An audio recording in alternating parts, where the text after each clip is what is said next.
public service is that we seem to be not sure how to solve the problem. And if we are to gauge the statistics by recent pronouncements by even criminologists, that we may have a record high number of murders by the end of 2022. It is certainly not going to augur well for the business community. It sends the wrong signals to international investors, to persons who want to invest in our beautiful country. Our beautiful, the economy has showed signs of improvement, and this is not going to augur well. Crime, once crime increases, we all know that there's a direct link between the increase in criminal activity and a decrease in business activity. We were told that business people stay at home, close your businesses early, increase your security camera presence, increase security guards at your premises, be careful of where you go, who you go with, who you associate with. And we are now feeling the effects or the impact, the psychological feeling is that, and the reality is that when you stay at home, you become an easy target because home invasions have increased exponentially within recent times. The bandits seem to be doing their homework very efficiently. They can find you now in your homes as opposed to in your business places. And we are at our wits' end now, Andy, and I'm sure the rest of the country as to what to do. How do we solve this crime situation? When we look at the statistics of the murderers, the bandits that are apprehended and caught by the police, they seem to be under the age of 30. And it seems that the youth in this country, they need some sort of guidance, they need some sort of productive enterprise as opposed to robbing innocent people and murdering them. And we have become so desperate now that people are saying, listen, rob us, but don't kill us. What kind of society are we living in when this is what we have to resort to be able to live peacefully in a community which we all had harmonized together to reach such a positive level when we look at it, our country on a worldwide scale where we can engage in different religious activities, different social activities, and we all join together and have fun. But the criminal element, Andy, is what is not allowing us to move forward. How has your life been changed and been affected? Well, Andy, like most other business people, they will tell you that we close our doors early. We have had to increase our expenditure by increasing the security forces at our business places. We have had to increase the number of security cameras we have not only in the business place but at home. And there's the thought now of having security presence at your business place. Recent reports of robberies of well-known business people in the southern community has surveys done resulted in business people having to put 24-hour security guards at their homes. This is an increased expenditure. We are facing cost of living increases, inflationary pressures.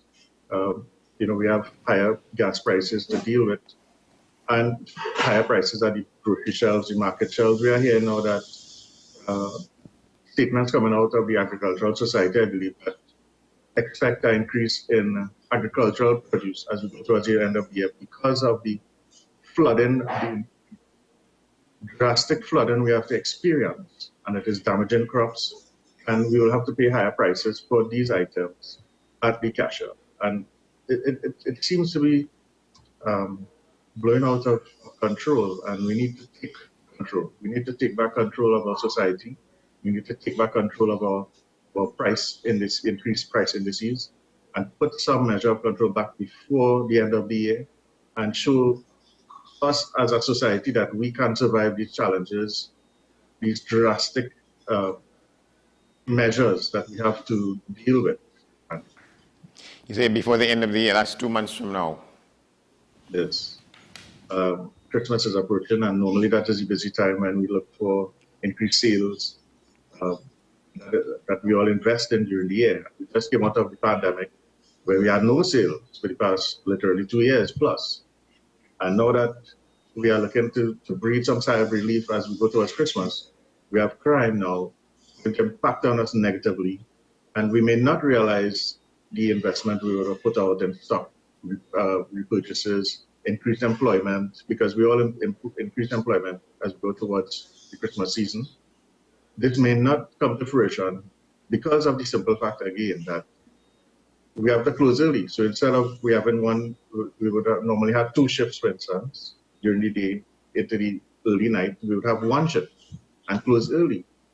And of course, we have to also bear with the very difficult weather patterns that are unpredictable, which in recent times it seems to be one tropical wave after the next, and we have flooding that, of course, causes a loss in productivity. The flooding is across the nation, highways, the secondary roads, the very narrow lanes that people live in and go to and traverse.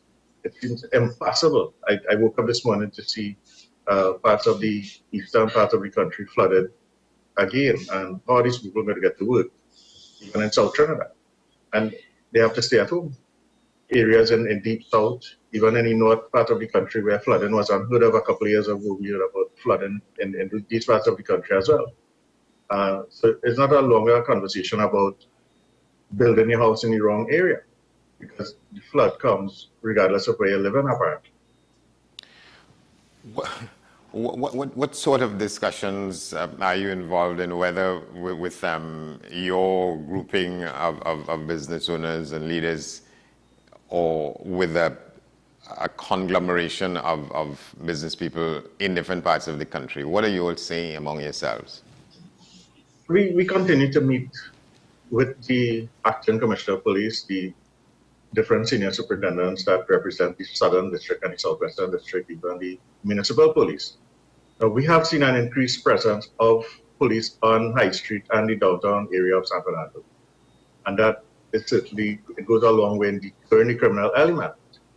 But we would have heard recently about a random shoot. It appears to be a random shooting at Library Corner a few days ago, in the middle of the night, the darkest hour, and the police, of course, weren't present. So we would be advocating for a greater police presence, vehicle patrol, obviously, during the after-work hours of businesses, in the wee hours of the night, in the morning, to somewhat prevent or deter these sort of acts from happening, because these are innocent bystanders who got shot in the melee, and they were waiting for transport to go to their various destinations, and they were unable to do so. And we have to look at coming up with other solutions. We propose, for instance, the increase in drone technology, which is relatively cheaper than using other forms of equipment that the armed forces will have, and set up a network across the country. Trinidad and Tobago is a small country. We can certainly have drones monitoring the country together with the physical force of the police. Maybe we need to look at the army to come back out in some sort of percentage, assist the police, because we understand that a number of police are always on holidays. Maybe we need to look at how many officers are given holidays on a rotation basis, and maybe we need to act on hold as we approach not only Christmas but going into the carnival season. We hear from the senior police officers saying that the youths get more desperate, looking for funds to partake in these activities, and maybe we need to look at these other forms of interaction with the youth to prevent them from getting into wrongful acts, which will put them in jail and destroy their entire lives and that of their families, because they would be unable to interact with society when they get a record or they meet the fatal end to their act, as happened in Pennywise just a couple of weeks ago. Yeah, what is the response, or what are the responses of the police officials with whom you all meet? Well, the acting commissioner has been very vocal whenever he meets with the business community, and saying that he has different strategies which he's employing, and it appeared to be working, for instance, with the Pennywise situation. But we noticed that the youths don't seem to be good by that, because the robberies continue unabated, literally on a daily basis, and the business community and again the rest of the society is asking, what next? We want solutions, we want answers. We continue to work with the TTPS with other stakeholders in the community, see how we can come up with viable solutions to ease the crime situation. But unfortunately, it isn't getting better. It seems to be getting worse, and we need help, Andy. We seem to be at our wit's end as to how to adequately deal with the increase in crime that is across the country. We used to say San Fernando and the South was a safe place to do business, to live. It doesn't seem to be that way anymore. Even in Cuba, I woke up to another shooting there, and it appears to that the Venezuelans, maybe we need to do some sort of monitoring of the Venezuelans that live in this country in a more serious way, because the Venezuelans now seem to be part of the criminal gang element. Because we are hearing talk that there's some sort of gang development and reprisals of murders, and innocent people are getting caught in the crossfire. And it's easy to say, well, one gang member killed another one, so that balances out gang warfare and it's good for the innocent people. But when innocent people get caught up in that, well, our response is nil. With the firearm users license, we had a conversation with the acting commissioner earlier, just a couple of months ago, and he said it was reopened, the division to persons to apply for the firearm users licenses, and it would be expedited on a needs basis for those who were seen as easier targets than others in the community, and we welcome that, and hopefully that will level the playing field of these bandits versus the innocent persons who go about their business, not wanting to rob people, but just to live, to provide employment for others in the community, to expand their business, and for ordinary simple citizens to enjoy their lives, which we have all studied and worked so hard for over the years.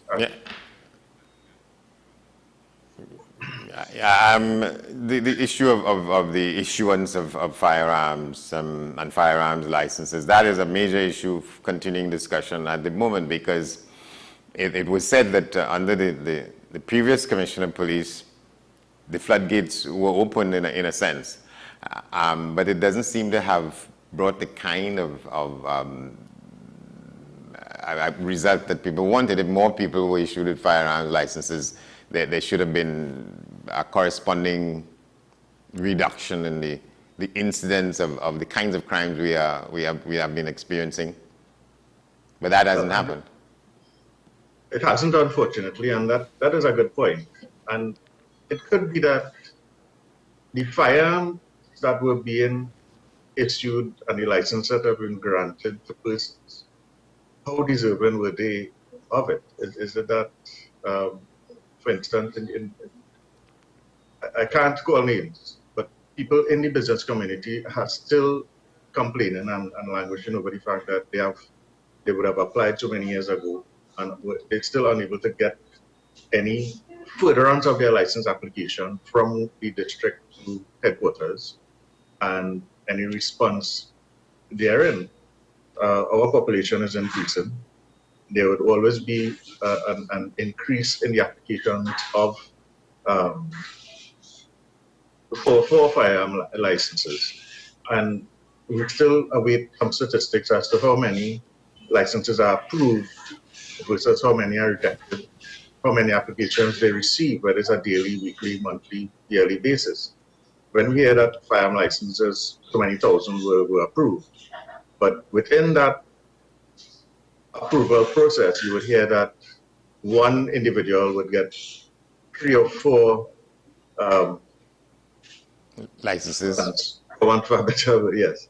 And it skews the process somewhat, because you say, okay, well, so many thousands of licenses were issued, when really, in fact, that the numbers are less versus how many guns go into the hands of innocent people to protect themselves. Yeah, I'm not asking for ATRs and all these fancy machine guns and anything like that. A handgun is, in a robbery situation with a business person, is very close, literally hand-to-hand sort of combat, where these high-powered rifles, for instance, will not be effective. What we are applying for 99% of the time is a handgun. Yeah, and so some people are getting access to multiple pieces of equipment, and other people not getting one. That happens. That is not our secret. We would have seen in recent media reports where the conversation continues about who got what. And we're not going to enter that discussion. I know that there's ongoing debate about what information should be revealed, and I guess that the authorities that deal with that will have to somehow come up with some sort of solution to how they just have that discourse.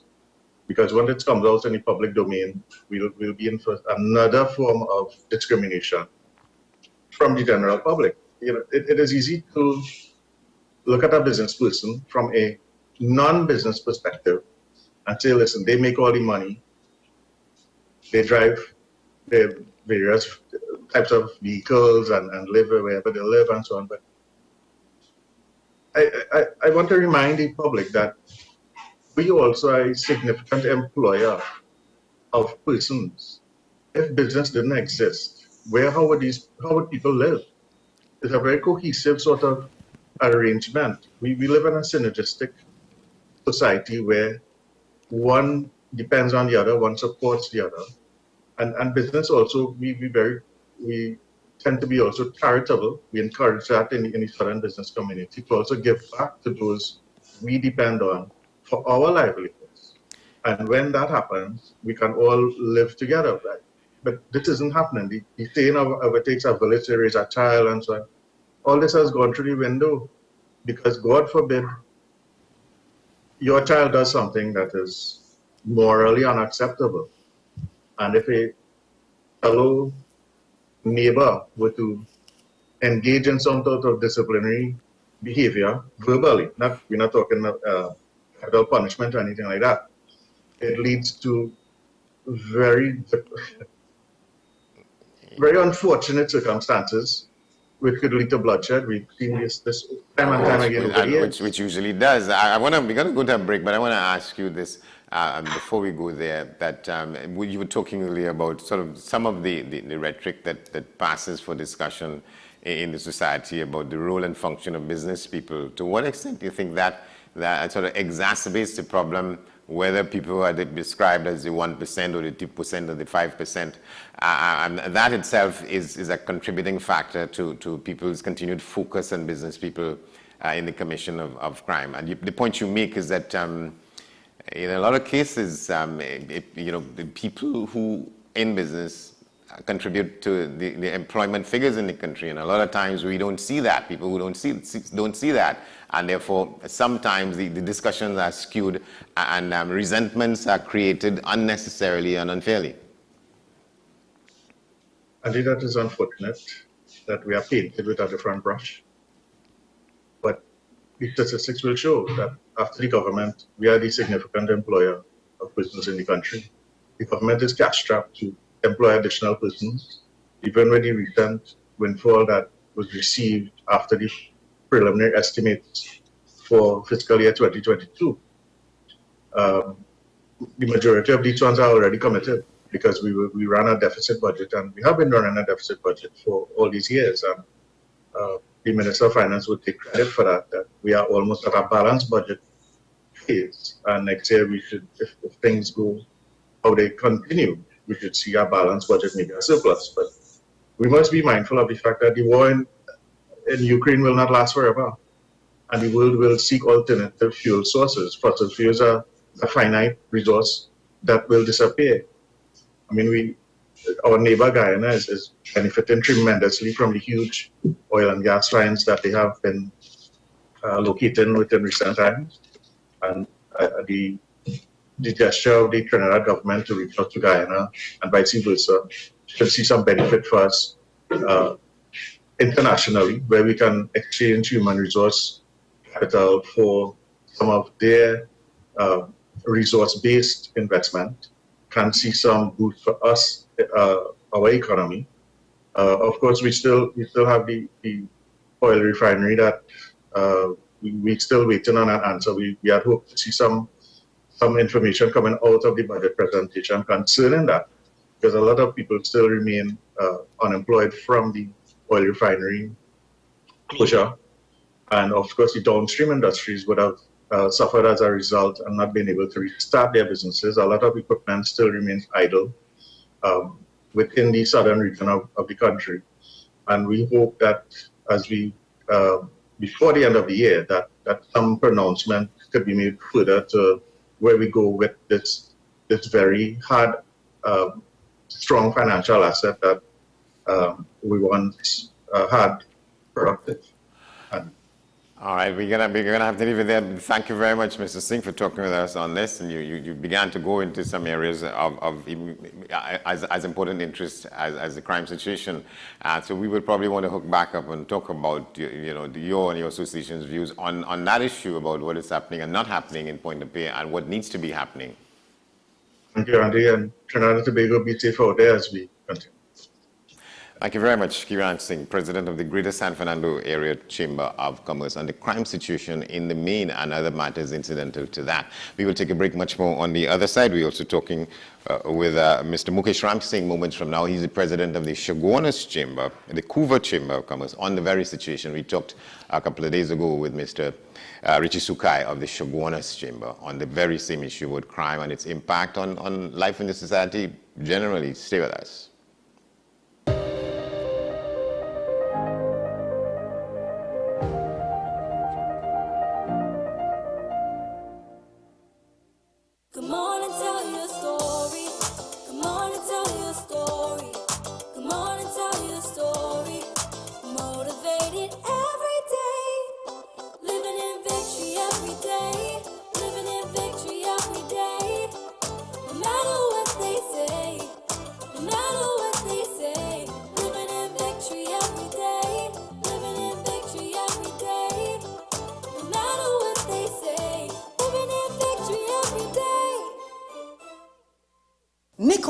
Live, living in victory every day. Coming to WESN. We delve into the exciting world of neurology. The brain's an electrical organ. If the brain doesn't get enough blood with food and oxygen to it, it's not able to supply the electricity to the rest of the body. If that happens for a prolonged period enough time where the brain stops getting blood, part of the brain dies. Essentially, that's a stroke. Hey guys, I'm getting a little nostalgic here, sitting on the blocks at the pool. Today we're going to talk a little bit about swimming. What's up, Doc? Tuesdays and Thursdays here on WESN, Content Capital. With society plagued by a host of issues, with debates surrounding our urgent concerns falling short, with questions of our future not always being answered. The conversation continues. Join me, Kemuel Pascal, as the voice of the youth comes to life. We will confront the controversial topics of today's world to gain answers that are key for a better tomorrow. One and One with me, Kemuel Pascal. Wednesdays at 10 a.m. Only on WESN, Content Capital.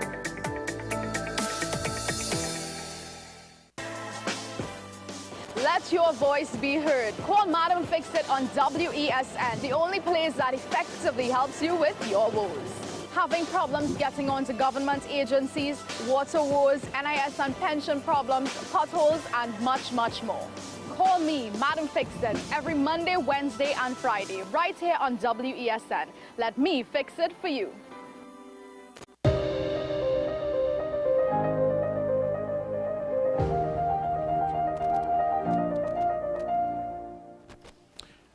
Welcome back to the program. From one area business leader to another, we just spoke with Mr. Kiran Singh, President of the Greater San Fernando Chamber of Commerce. We're talking now with Mr. Mukesh Ram Singh, President of the Couva Chamber.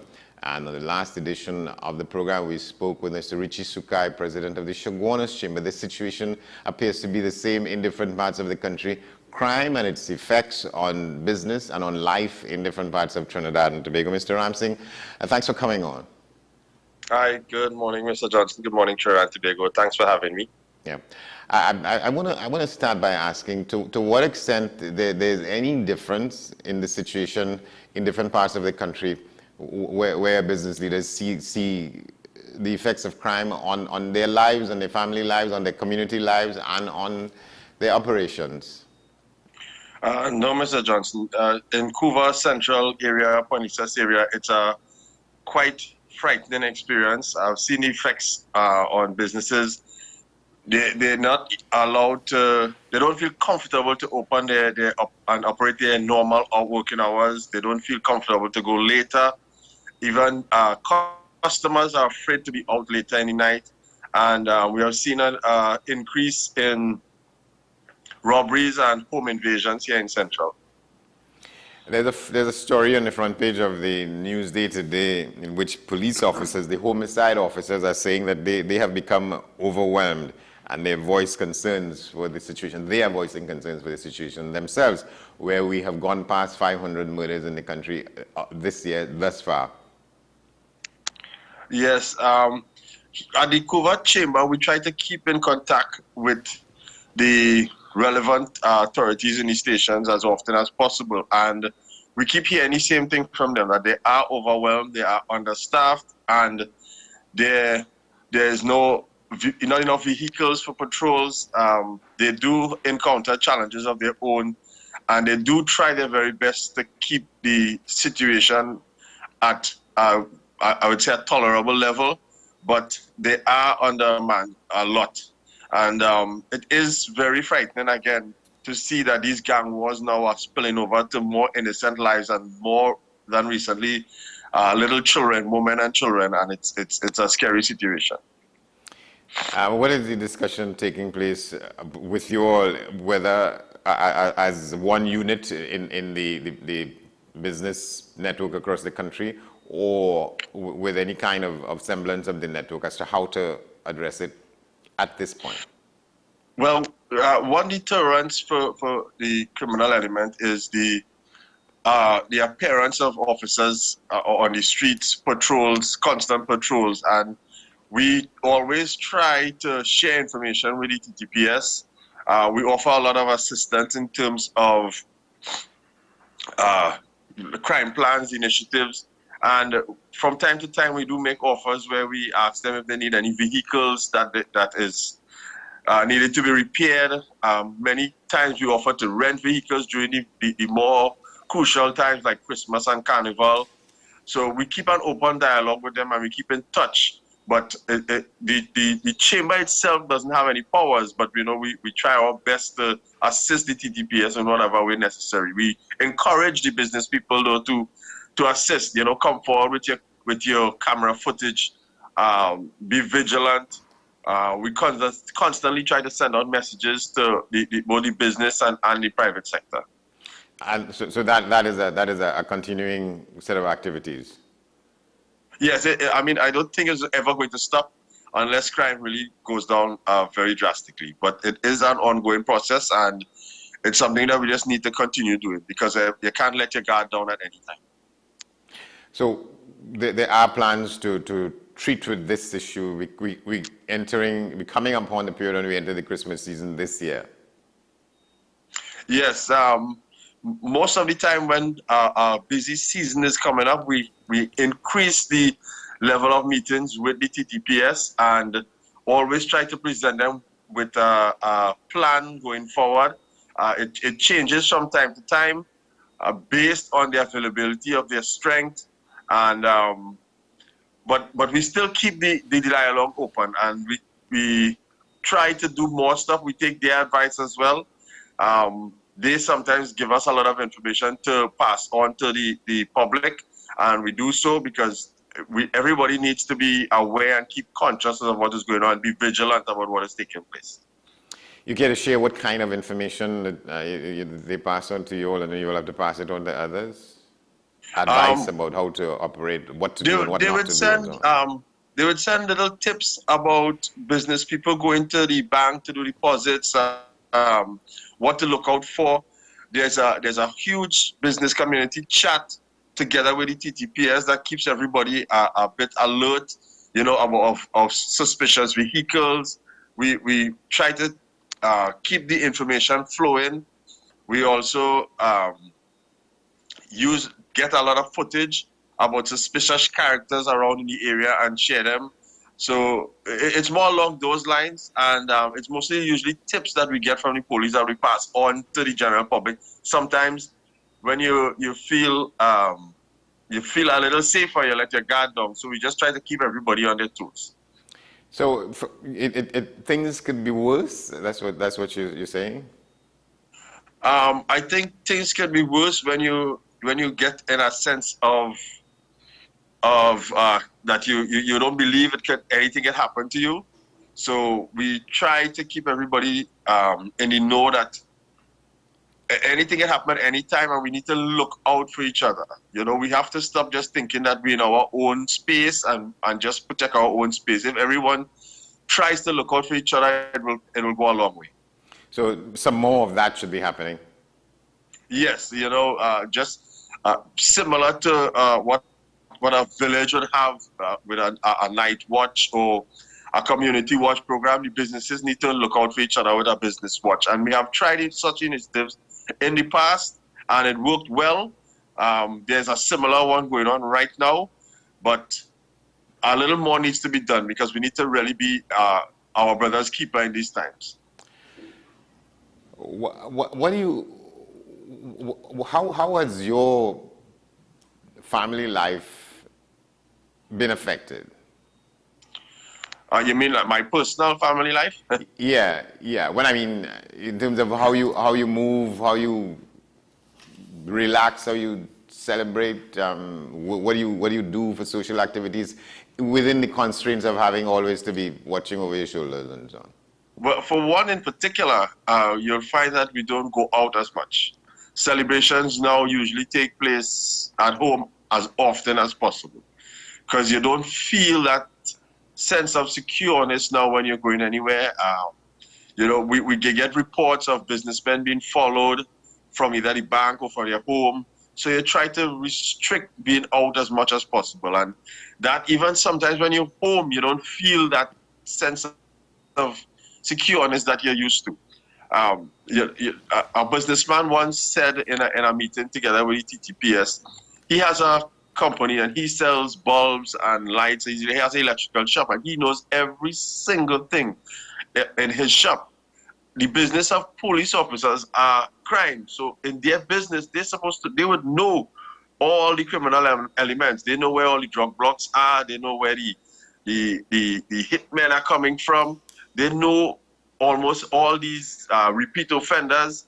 So we need to, the police needs to sometimes be a little more proactive than reactive. I think we know that they are confined, and obviously by right, they are confined by the laws of Trinidad and Tobago. So my message today too would be that the powers that be need to look at seriously at changes in the laws. Criminals in this country are more afraid of wearing a seatbelt than to pull out a gun and rob or shoot somebody right now. You have ideas when you say, I imagine these are things that you will discuss in your grouping in the chamber. What sort of amendments you think are necessary with laws that have to do with constraining crime? I mean, I think the consequences, I believe in terms of the punishment doesn't fit the crime sometimes. A lot of criminals are out on bail for offenses that they should really be held a little longer or permanently until their situation is sorted out. When you look at countries that have very low crime rates, I'll use China for experience because it's a country I've visited many times. The reason their crime rate is so low is because the consequences of the crimes is so great that any criminal element thinks twice or three times before even considering to do an act of any form of crime. Yeah, but it's a fundamentally different kind of society and country. It's not a democracy. People don't have even the right to speak their minds and that kind of thing. It's a different civilization altogether. Yeah, it is. But I mean, if we need to make changes like that to feel secure and be secure, I mean, 500 murders is a signal that something has to be given, something has to change. We do understand at some level that it may be gang violence, and where we're sitting around with our friends taking a drink, we say let the criminals kill out each other. But it's now affecting innocent people, children, women and children. And if we don't do serious changes, it's going to continue or get worse. The saying goes that you can't keep doing the same thing over and over and expect different results. Yeah. And you're saying that as we speak, this situation is worse than it was, say, 5 years ago. Yes, it is. It is worse, and if something is not seriously done, and it will get much worse. And we still have an acting police commissioner. It shows that if we can put somebody to do the job and give them the resources and the support that they needed, the elements, the criminal elements, look at the TTPS as weak. Yeah. What is your personal and your group assessment of the performance and the effectiveness of the last commissioner of police? It's like a 50-50. There are a lot of persons that think that Mr. Griffith was doing a good job. My personal opinion was that he did make a difference. I think he did make some mistakes. I wouldn't want to get into that part, but on the overall, he was doing a good job. I think his time, though, may have been a little short to really get the impact that he wanted to. And given the opportunity at the job again, I think he would look at the mistakes he has made and try to correct them and maybe make a difference. You think? But given that to the commissioner now, if he doesn't get the resources and the assistance that he needs to get from the powers that be, it restricts you from doing your job properly. And the idea that Mr. Jacob continues to be the acting police commissioner, some people put a lot of store in that. Does it make a difference? I think so. I think for an organization of that stature should have a full-fledged commissioner, whether it be Mr. Jacob or Mr. Griffith or whoever else. It shouldn't be an acting position. It shows that, the criminal element shows that the institution is not solid. And it sends a wrong message, in my opinion. All right. So we're heading into the high point of the Christmas season and so on. Are there strategies that you all are working with, whether with this chamber or with the network, as to what to do and what not to do? One of the main things, though, we try to ask the TTPS to have a lot more foot patrols. Police walking the streets is always a big deterrent. One of the main things you find around Christmas time is the snatch and grab, the run into businesses for a quick hold up. With more visual police officers on the road, it gives a bigger deterrent. We try to map out particular times of the day when the police officers should be out, because you find there's a higher criminal element around the evening time when you're closing or when you're opening. So we try to ask them to get officers around that time to be out. We're obviously going to try to see if we could get a couple more vehicles working for them, so they will have extra vehicles, especially unmarked, because these criminal elements now, they plan everything down to a T based on what you see now. We're seeing like TV type crime. Things you normally see on cable is happening in real life in Trinidad now, and it's things to be worried about. So usually when we sit as a group, some more ideas come out, but those are the main basic things that we try to get the TTPS involved in and get them doing. Yeah, and so some of that may be happening as we speak, as you all head into this Christmas period. Yes. We other than that, we also ask everyone to keep their cameras, get their cameras working. make sure they're recording. Make sure that even if it's not recording, you monitor in your cameras and share information. You see a suspicious character somewhere near a friend's business, because sometimes the cameras cover the road and maybe cover a couple buildings. You know, nothing wrong to just shoot a call. If it's one thing though, I must give credit to the Couva station. When we do call them and tell them there's a suspicious vehicle or a person or persons in and around the area, once they have a vehicle available or officers available, they react very quickly. But sometimes they don't. They don't when they don't have vehicles or they don't have officers available, and that is usually an issue. They recently passed out 110, I think it is 100 officers. I think that number needs to be increased. When you pass it out officer, 100 at a time in a batch is too little. Yeah. Mr. Ramsingh, thank you very much for talking with us. Thank you very much for having me, sir. Feel free to call on me anytime. Thank you very much, Mukesh Ramsingh, President of the Couva Chamber of Commerce in Trinidad. Well, we'll take a break.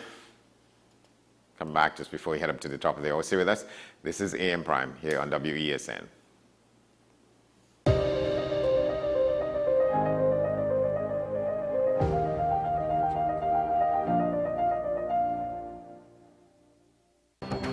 The issue, the continued rise in the price of flour and its impact on the cost of living in Trinidad and Tobago. How should we go about it? I want to ask you, what has been revealed to you about the state of vulnerability in the country because of this exercise and because of what we're going through? Is the government losing the war on the vaccine front? The discussion should revolve around the common good for the greatest number of people in Trinidad and Tobago. How do we inculcate a sense of respect and regard for people who may not be of your own political ilk or persuasion? The communities are now being used by political opportunists. So when the tables are turned, it's the same way. Okay, this has been 10 questions. I'm Andy Johnson, and we'll see you next time. Let your voice be heard. Call Madam Fix It on WESN, the only place that effectively helps you with your woes. Having problems getting onto government agencies, water woes, NIS and pension problems, potholes, and much, much more. Call me, Madam Fix It, every Monday, Wednesday, and Friday, right here on WESN. Let me fix it for you.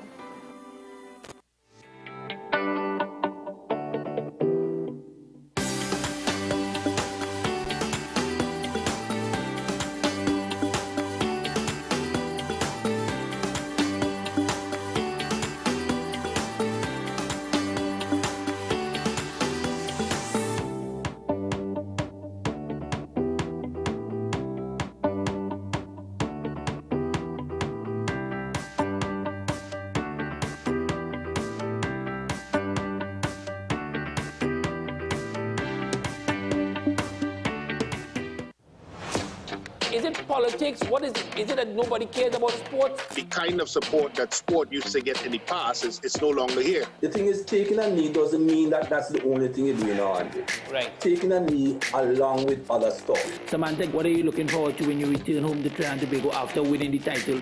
Thank you very much for speaking it into existence. Is there no pressure on Nicholas Ball? It makes me more motivated to work hard and to go out there and rep the white and black. Why are we sending a team to the Winter Olympics? There are a number of Trinbagonians who are in the diaspora and have grown up in winter sport. It's an opportunity that the Trinidad and Tobago Olympic Committee will not close the door on. I also believe in the players that we have. Once you can motivate the players, you can get the best out of them.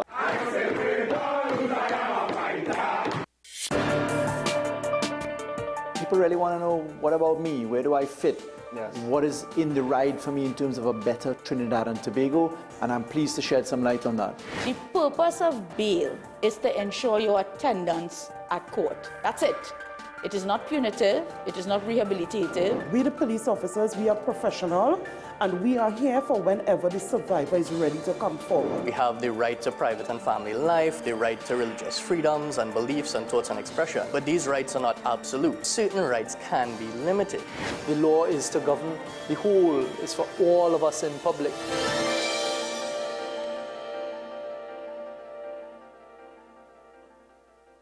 all the bakes and Bungie, remember them days? Well, all right, Bungie might remember, but Ian Alvarez remember them.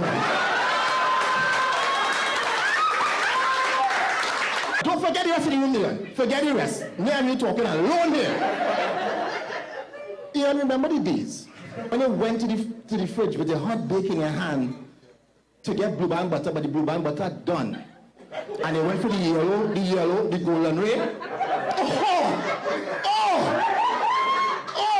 They're shaking their head. No, listen, you don't know what that is when you bite a bake with golden ray, my dear.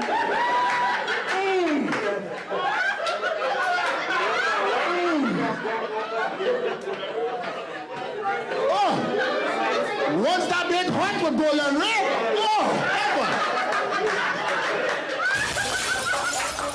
Saturday, November 5th, Shore Park, Tobago. It's Million Laughs Caribbean Comedy Commerce, the mega laugh festival to end the Tobago Carnival season, featuring Tobago's finest in folklore and musical entertainment, together with some of the Caribbean's top comedians, Larry Joseph, Daryl the Saint Mendoza, Dolores, Alan the Entertainer, Handsome Sun, Mako Media, and more. Get your ticket specials available on Island E-Tickets and various outlets nationwide, or visit the Million Laughs handles for more info. It's Comedy Commerce in Tobago, a wee kind of commerce.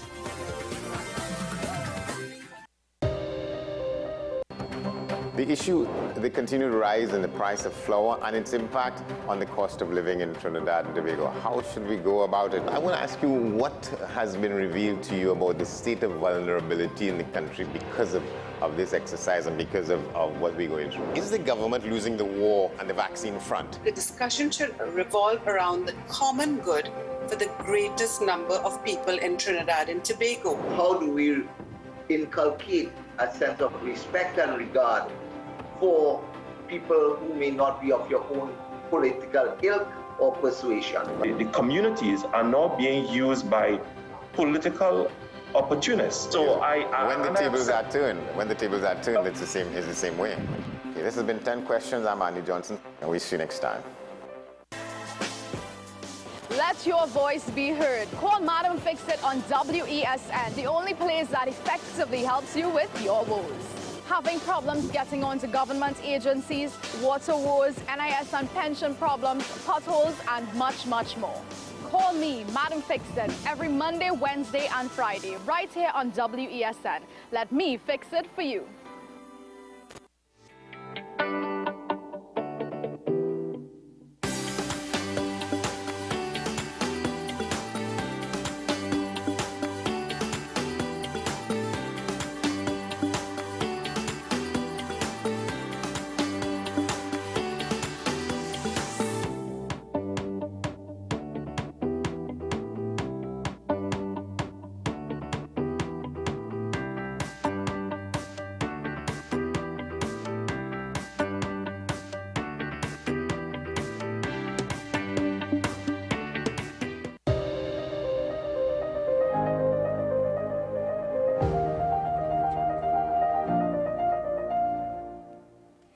Welcome back to the program. Well, we will take a look around the region as one of our staples on the program this edition.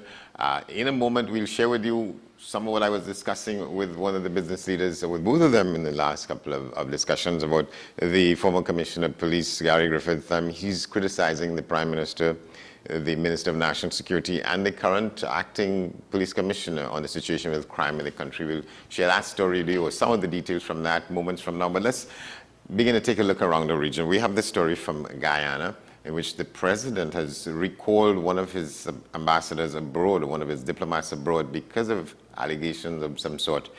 And let's take you there. Members of the media, fellow Guyanese, good morning. This morning, I wish to address issues surrounding a video in circulation in relation to our High Commissioner in India, Mr. Charan Das. Sometime during the course of yesterday, some members of the media sent to me via WhatsApp a video that was in circulation. As you are aware, yesterday I had a series of meetings at the Chedijigan International Airport with the African Exim Bank, investors, and Prime Minister Motley. So during the course of yesterday, I did not have the opportunity to review any video. Last night, after reviewing the video, I called High Commissioner Charandas.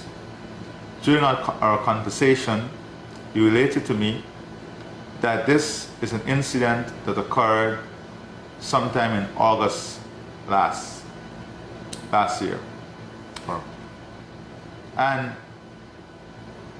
the video is not a full reflection of what took place. For a matter of fact, he informed me that the video was not complete in demonstrating exactly what took place. Notwithstanding this, I explained to Mr. Charandas that representatives of our country must, on all occasions, on every occasion, conduct themselves in the highest order and regard.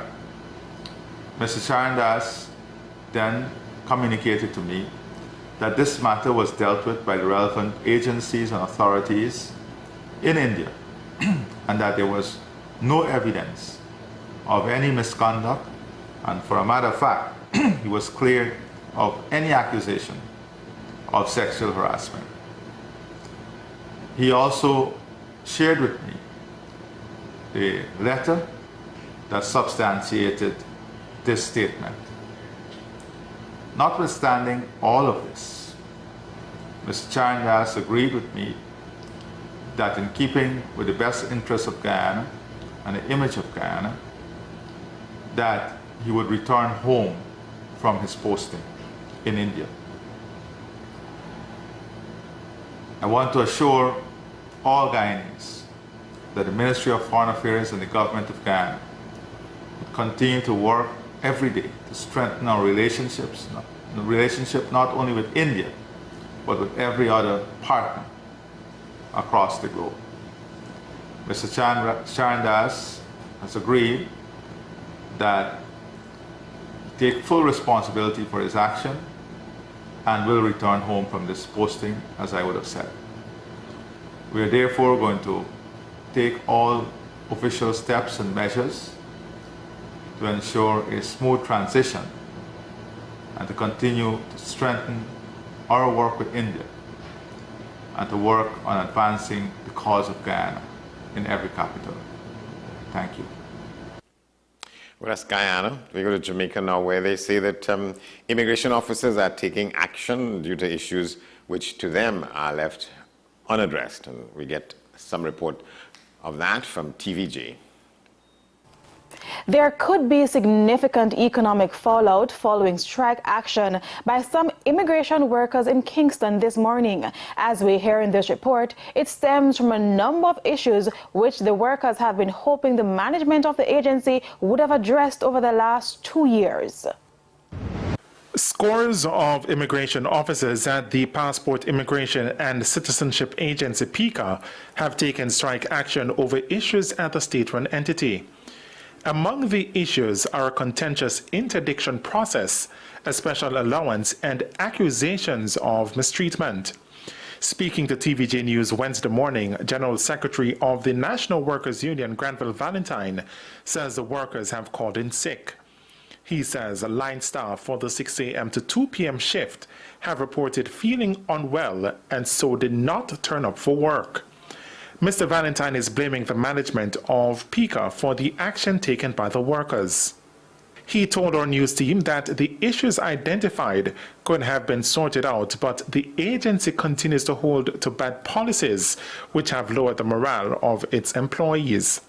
The NWU General Secretary says the workers are frustrated with the mistreatment which is allegedly being meted out to them by the management of the agency, including allegations of the interdiction of colleagues. Interdictions that are taking place. It has slowed down in about a month, but there are people out there who believe that they are punished twice and would believe that they are punished unfairly without getting an opportunity to follow due process, wherein someone would come to work and they are called in a meeting rushedly, given an interdiction letter. But that interdiction letter immediately cuts their pay, and they are out there, people are out there for 2 years. still and half pay cannot meet their daily needs. These things have triggered a sore position within PICA. As for the special allowance, he says that has been an ongoing matter for over the last 2 years. He says that matter was brought to the Industrial Disputes Tribunal, IDT, but it is yet to be fully resolved. We reached the IDT with the special allowance, and we were dragged to the court by PICA, indicating after many years of representing these people that we don't have bargaining rights. Now we are back at the local level, agreeing to that has been settled in the court. But it keep dragging out. It can't keep kicking down the road. And the workers, the NW position is that we are calling on the powers that be, the minister, the permanent secretaries in the ministries that has direct authority. Keep it up. We are willing to meet anytime today. We are willing to meet tonight because we believe that the country is most important. The strike action involves members employed to the shipping, deportation, border management, and extension of stay areas. As to the economic impact of the strike action, that is still not known at this time. Now calls to the cell phone of the PICA CEO, Andrew Winter, this morning, all went unanswered. Solution now where the fire service is lamenting the constant emergency calls related to violent and traumatic incidents in that country. HTS News Force has a story on that. The Labrie business community and residents are trying to stay one step ahead of the criminals by seeking ways to minimize the possibility of falling victim to crime.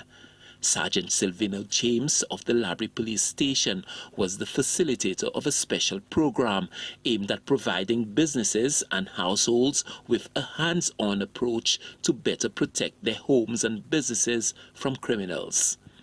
We are preparing for the festive season, and as of anything else, we have realized over the years that during this period we have higher reports of robberies, burglaries, traffic accidents. So we want to have this discourse to address these issues and to come to an understanding as to how we are as a community, as a district, how we are going to approach the issues that we have identified. The Labrie Youth and Sports Council is one of the organizers of Monday's crime prevention workshop. Jenny Louisi is the president of the Youth and Sports Council. She is confident that the program will make a difference to the participants. I think it's a very good initiative and very important, especially at this time. To those who are not aware, on Saturday we had an incident at one of our businesses, and thankfully a passing police officer saw it in action and acted promptly, and we were able to get one of the perpetrators. So I'm very pleased to be part of such an initiative and to be present to learn different ways of curbing situations like that, especially not only as a business owner but as a homeowner as well. And I think everybody in the community and also island-wide can learn from this and need to be educated on this, because especially as we're coming to a season of the festive season, this right here, that type of information is very, very important. Among the significant lessons imparted at the workshop are the use of technology to enhance security and the employment of security personnel. The most important aspect of the crime triangle is the opportunity for crime, right? Very often, the criminals will look around to see whether there is an opportunity for them to commit an offense, right? So if we as business owners can remove that opportunity by putting things in place, embracing technology, probably getting cameras, getting an alarm system, hiring an armed guard or something to protect our businesses, then we remove that opportunity and lessen the numbers when it comes to criminal offenses. With the advent of the festive season not too far away, and with the notable increase in criminal activity during the season anticipated, the Labrie community and the police are working in tandem to reduce the likelihood of crime against both businesses and households. So we move from there now to St. Vincent and the Grenadines, where 3 students received awards at a National Schools Independence Rally, which was held in a place called Victoria Park. Here's this report. All right, so we skip that and let's get to this situation. A very interesting story. A 96-year-old woman completed an associate's degree while battling breast cancer. You're never too old to learn, and it's never too late to get tested. The words of a woman who completed her associate degree at the age of 96 while battling breast cancer. Kian Morgan has more in this evening's edition of A Ray of Hope. Born in 1925 and raised in Kensington, Portland, Violet Edwards says because of her zeal for learning, her primary school teacher encouraged her to apply for a full-time scholarship at the Happy Grove High School in the parish. I gladly took the scholarship examination, and eventually, 2 weeks, I think it took 2 weeks, he called us back again to his office.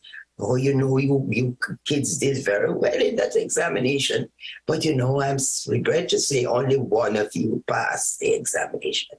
And he said, Violet, that one was you. A moment of triumph, but the first of many hurdles to cross, like the Second World War. Sometimes in the night you're studying and there's a sound, there's sound from across some ocean somewhere, and that sound tell you to turn off lights. Lights are turned off and you have your schoolwork to do. And I don't know, I took my books and I took my thing and I went under the table. She was the only one of 14 students who passed her exit exams, but poverty stood in the way of her progress. What will I do with this now? My mother has no money to send me to college. She was forced to put her educational pursuits on hold and moved to Kingston to find employment. She would make another attempt at pursuing a bachelor's degree in the U.S. after migrating with her daughter. But once again, I said, oh my Lord, but I can't go to school and study and then keep earning something. I have to leave something out. So I stopped. Her focus shifted from returning to the classroom to assisting her daughter with her business and raising the grandchildren. However, a visit to Jamaica in 2020 proved life-changing. She recovered all her school documents. I didn't know I was doing so and I had no idea. So I took them home with me and I studied them. And I decided, I said, you know, I should go back and finish. That led Mrs. Edwards to Right Mercy College, formerly the College of New Rochelle in New York. With 84 credits under her belt, she was admitted into the Associate Degree Liberal Arts program. I can't stay in Florida and go, so I decided to do everything online, which was a challenging task for me. My daughter said, Mommy, go for it.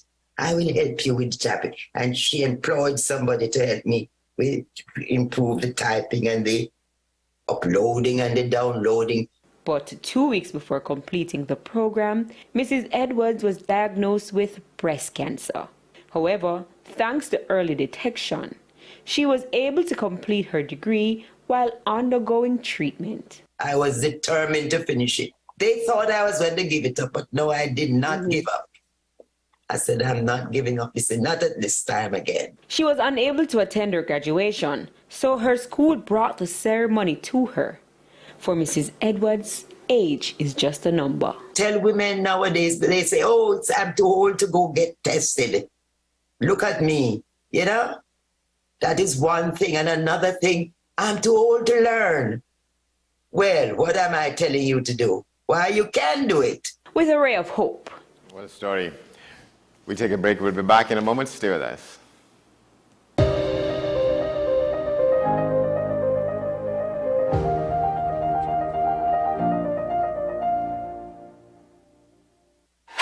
FanZone, your reliable, authentic supplier, has just gotten better. You can now visit our website www.fanzonett.com for your authentic wear and collectibles. The only place where you can use both your Visa debit and credit cards. Visit our website fanzonett.com to make your purchase today. What's the best way to grab the attention of viewers? Please exercise more patience. You have to be kidding me. Doing what we do best. I'll say at the very least it's a conspiracy of laziness against the people. Join me, Keaton Shaw. And me, Sean Michael Small, for Talking Point. Weekdays from 8 a.m. to 9:30 a.m. We go in depth on the trending issues and engage the most controversial newsmakers as we get them to account to the people for their actions. You can't go to the government with nothing. You can't go to cabinet with an empty hand, with a wish. I'm glad that we're having this a sober, mature discussion. In the present situation, I expect a continuation of the chaos. Join us for the discussion, Mondays to Fridays, only on WESN, the content capital. The best birthday gifts are at dbesttoys.com. Shop for the best brands you love at the best prices, like VTech, Leapfrog, Fisher Price, Play-Doh, Hot Wheels, Barbie, Cocomelon, LOL, Baby Alive, Crayola. Visit us in-store at Forces Flagship MacBean. Shop online now at dbesttoys.com. Order via call or WhatsApp at 32DBEST to order. And remember, we have the best toys at the best prices.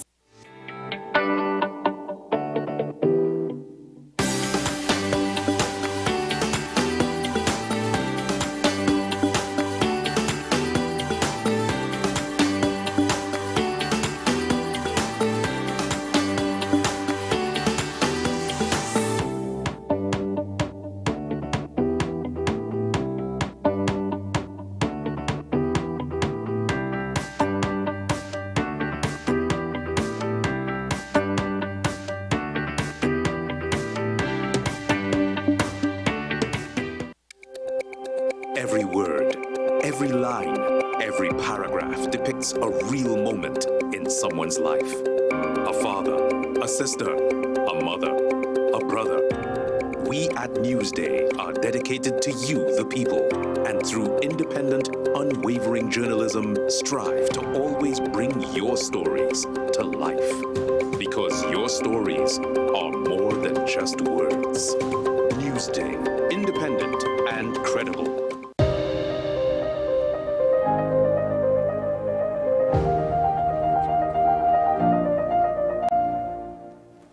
Well, welcome back to the program. Well, let's take you further afield now. Let's see what the latest is with the war in Ukraine. We have this piece. Take a look at it. Like many cities in Ukraine, Mykolaiv is unrecognizable from 6 months ago. It is less than 100 kilometers from Russian-occupied Kherson, making it a prime target for Russia's missiles, with shelling a regular occurrence in the city. A common sight in Mykolaiv, long queues to collect water. The area has been without a water supply since April, Russian forces cutting off the pipeline that had supplied the city. The longest I spent in line is 3.5 hours. At the beginning of the war, nobody had a wheelbarrow. I took 30 liters of water after waiting for 3 hours. The same goes for food. Residents lining up to receive a ration of bread and canned food at a school-turned-aid distribution point. The situation is that bread and canned food is all I eat. It's almost winter already, and it's terrifying. And as winter approaches, there is another problem. Much of the region is without gas and energy. A solution? These stoves, being specially constructed and then delivered to residents. For many, it's the only thing that will keep them warm throughout the winter. To be safe from shelling, people sleep in the basements. These stoves will be installed in the basements for people to sleep in warmth. Russia's recent intensification of strikes all over the country has specifically targeted Ukrainian infrastructure and has wiped out about 40% of Ukraine's energy system ahead of the winter. As we move from there now, I'll tell you this. The rebels at the Tigray region and the Ethiopian government began in the South African capital, Pretoria, talks aimed at finding a peaceful and lasting solution to the conflict that has been raging in northern Ethiopia for the last 2 years. It's thought to be the deadliest war being waged in the world today, but it's taking place far from the international gaze. The region of Tigray is largely cut off by a communications blackout. In South Africa, where the talks are taking place, the African Union is now attempting to broker a peace deal. South Africa wishes the facilitation team well and hopes the talks will proceed constructively and result in a successful outcome that leads to lasting peace for all the people of our dear sister country, Ethiopia. Several prominent African politicians, including former Kenyan President Uhuru Kenyatta, are facilitating the talks. Washington is also involved. On Sunday, U.S. Special Envoy Mike Hammer picked up the Tigray delegation in a U.S. military aircraft. Cessation of hostilities. Despite the arduous task ahead, some analysts are hopeful. It is important in part because the mediators have managed to get both parties to a negotiating table. To the extent that they've been able to get to that agreement is important. And it's likely then that we may perhaps see a ceasefire in the coming days. The talks come amid reports of significant gains over the past week by Ethiopian forces and their allies. Ethiopian Prime Minister Abiy Ahmed first sent troops to Tigray in November 2020, after what he said were attacks by the Tigray People's Liberation Front on federal army camps. The front had dominated Ethiopian politics for years, but it was sidelined when Abiy Ahmed came to power in 2018. The UN Secretary General warned last week that fighting was spiraling out of control.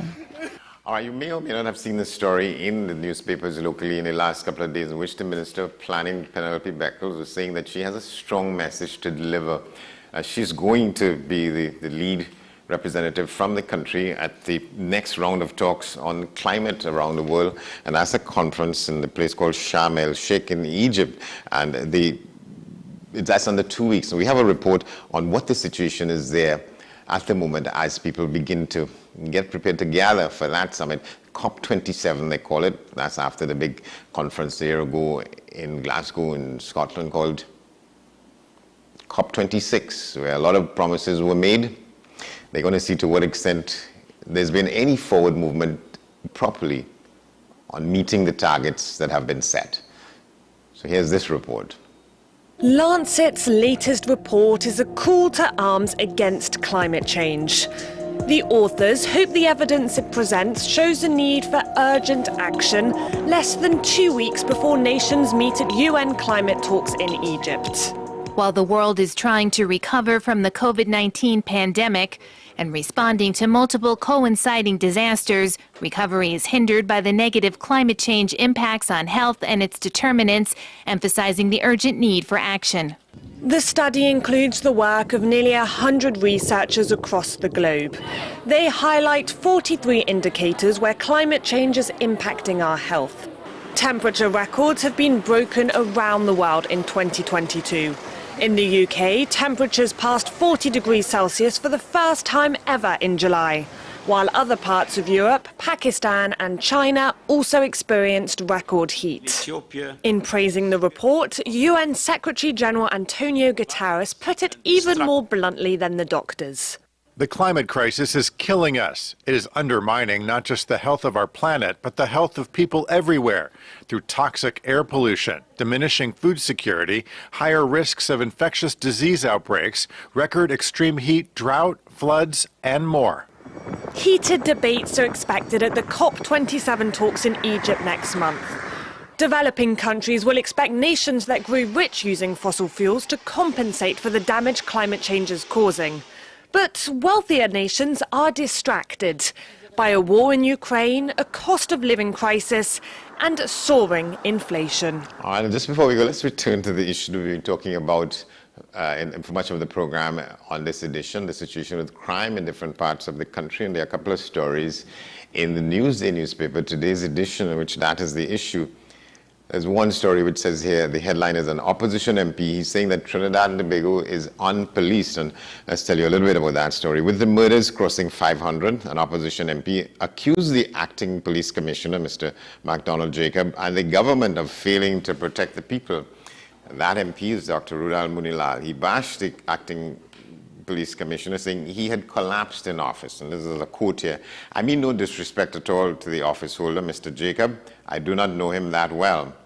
He spoke on Sunday at a press conference at the office of the leader of the opposition in Port of Spain. Munilal said he was left amused early in the week when the police put out a statement giving tips on how to drive through a flood.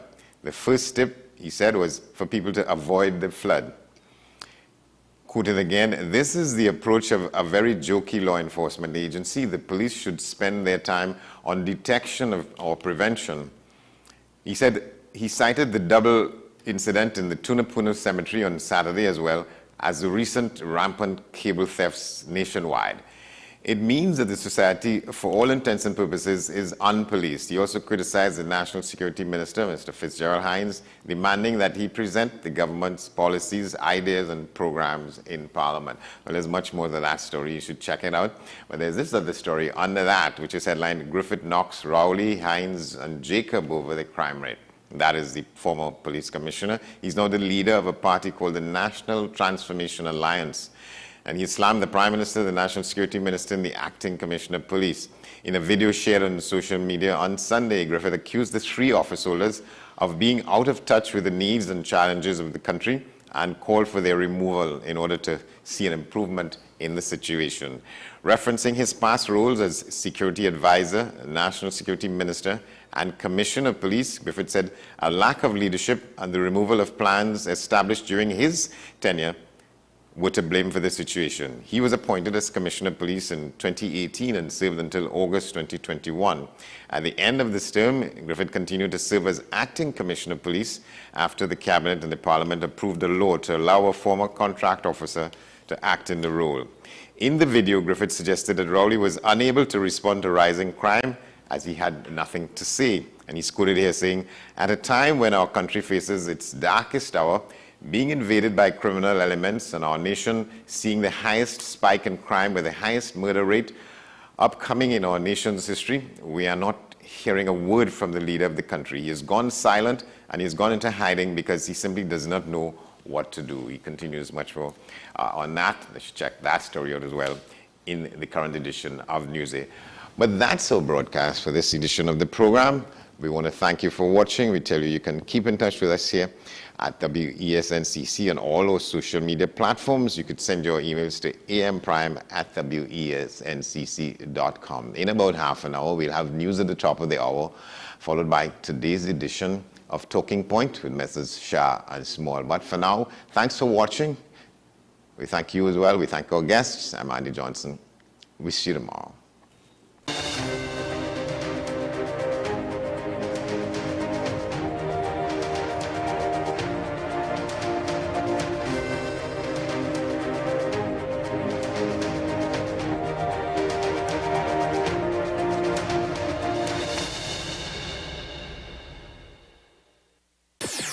WESN. Secret Side Girls IC School presents Wonderland, a bazaar with a difference. Saturday, November 5th, St. John's Ambulance Headquarters, Ryson Road, Port of Spain, 12 noon to 6 p.m. Many exciting stalls and much more. Walk along Adult Street and win many prizes from adult punchboard, hoopla, tin pan alley, and much more. Don't miss the many giveaways and surprises for all kids. Kids, are you ready for face painting, sweet parang, DJ music, Santa workshop, kids corner, dunk tank, wheel of fortune, and so much more? Saturday, November 5th, St. John's Ambulance Headquarters, Ryson Road, Port of Spain, comes alive, 12 noon to 6 p.m. Wonderland! I'm Keaton Shaw, and we are WESN, the content capital.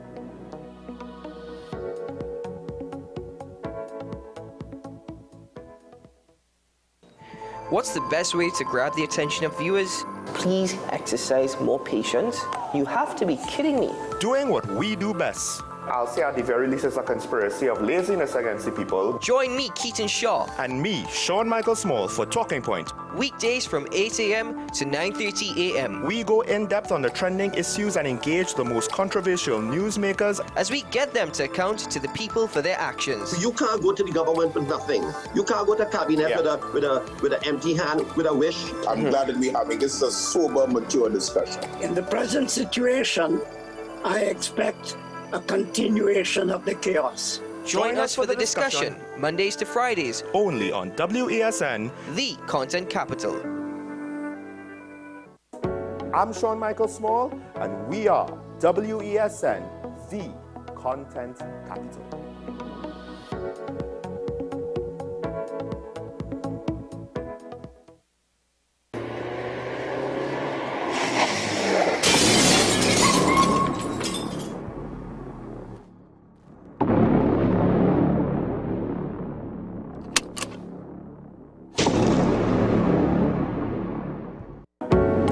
I'm Andy Johnson, and you're watching WESN, the content capital.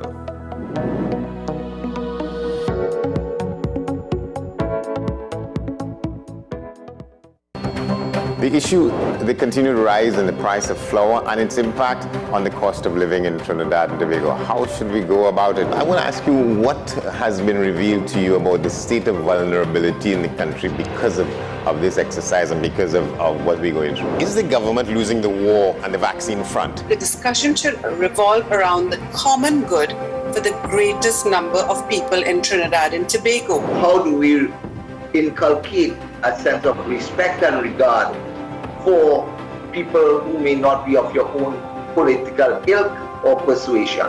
The communities are now being used by political opportunists. So when the tables are turned, it's the same way. Okay, this has been 10 questions. I'm Andy Johnson, and we'll see you next time.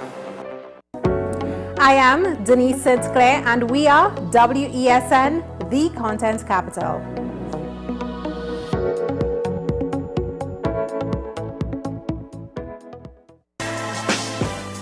Let your voice be heard. Call Madam Fix It on WESN, the only place that effectively helps you with your woes. Having problems getting onto government agencies, water woes, NIS and pension problems, potholes, and much, much more. Call me, Madam Fix It, every Monday, Wednesday, and Friday, right here on WESN. Let me fix it for you. Join me, Sule A. Joseph, as I delve into the day-to-day psychological issues plaguing our society. We will discuss behaviors that encompass the biological influences, social pressures, and environmental factors that affect how you think, act, and feel. Sight, Thursdays at 11:30 a.m., only on WESN, Content Capital. I am Kemuel Pascal, and we are WESN, Content Capital.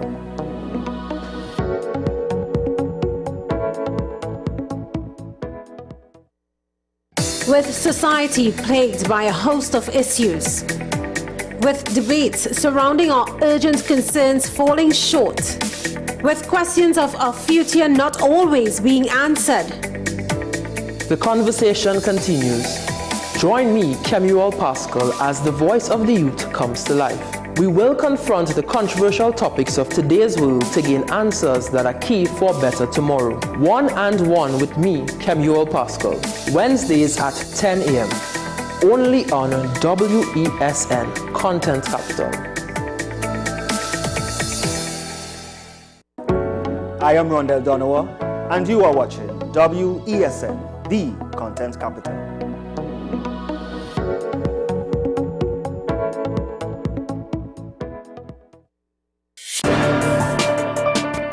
People really want to know, what about me? Where do I fit? Yes. What is in the ride for me in terms of a better Trinidad and Tobago? And I'm pleased to shed some light on that. The purpose of bail is to ensure your attendance at court. That's it. It is not punitive, it is not rehabilitative. We the police officers, we are professional, and we are here for whenever the survivor is ready to come forward. We have the right to private and family life, the right to religious freedoms and beliefs and thoughts and expression. But these rights are not absolute. Certain rights can be limited. The law is to govern the whole, it's for all of us in public.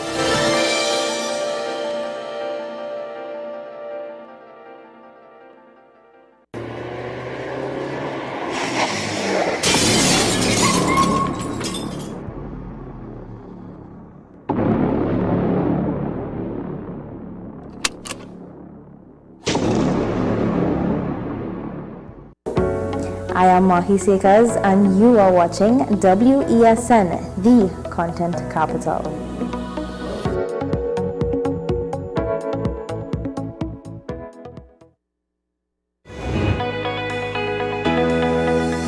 We delve into the exciting world of neurology. The brain's an electrical organ. If the brain doesn't get enough blood with food and oxygen to it, it's not able to supply the electricity to the rest of the body. If that happens for a prolonged period enough time where the brain stops getting blood, part of the brain dies. Essentially, that's a stroke. Hey guys, I'm getting a little nostalgic here, sitting on the blocks at the pool. Today we're going to talk a little bit about swimming. What's up, Doc? Tuesdays and Thursdays here on WESN, Content Capital. AM Prime on WESN, the only place from 6 to 7:30 a.m. where you can get the most analytical and thorough interviews and regional reports. The Barbados Labour Party, led by the Prime Minister Mia Motley, once again able to achieve a clean sweep in yesterday's general election. I think a lot of people have underestimated the power of Tobago nationalism. If the government is afraid to say it, I, Martin George, I am saying it this morning on your show, Andy. There will be no carnival before Ash Wednesday. Grab a cup of coffee and start your day right watching AM Prime with Andy Johnson weekdays from 6 a.m. Only on your Content Capital, WESN. I'm Andre Elbertis, and you're watching WESN, the Content Capital.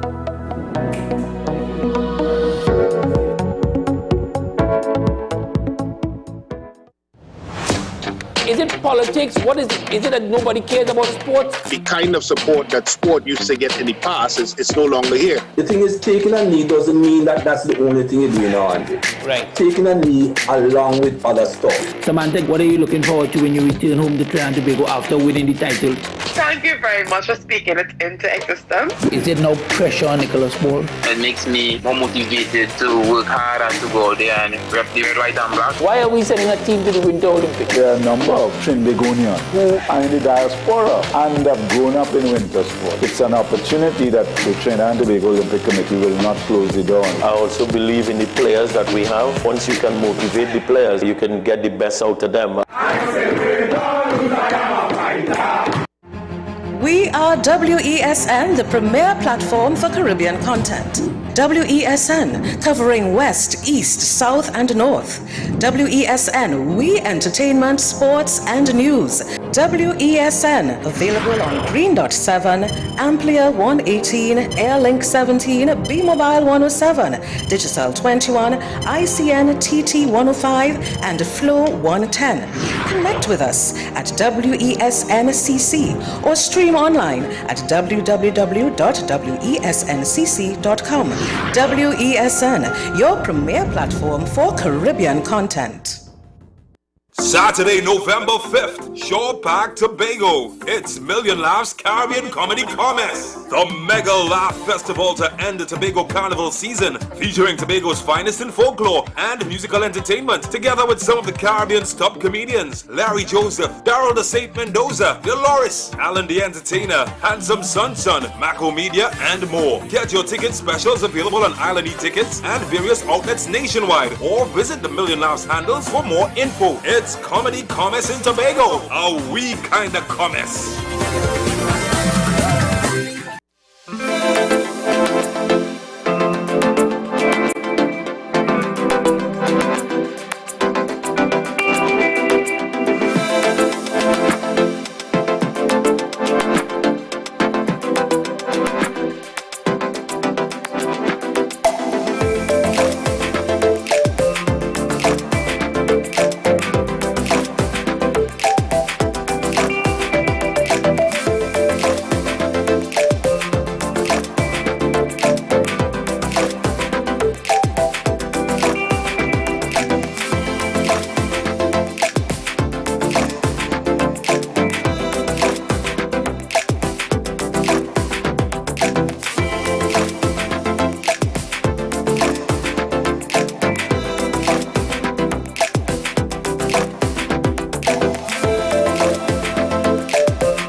The energy of the Black Lives Matter movement. He met with George Floyd's family, but he still hasn't passed meaningful police accountability legislation. They need black men to come out and vote. Well, black men are saying we need economic justice and we need the police to stop killing us. So if you can ensure that, then we can vote for you. If not, we're going to look in a different direction. Despite making up 13% of the population, blacks still represent 25% of those killed by the police this year, a disparity that could cost Democrats part of the crucial black vote. You are watching France 24. Stay with us.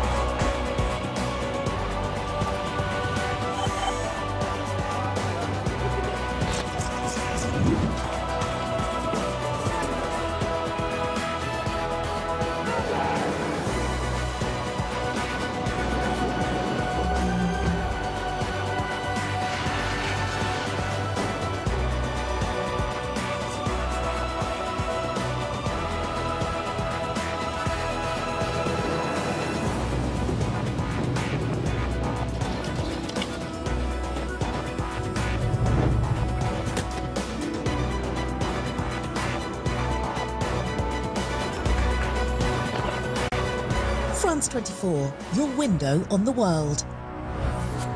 Liberté, égalité, actualité.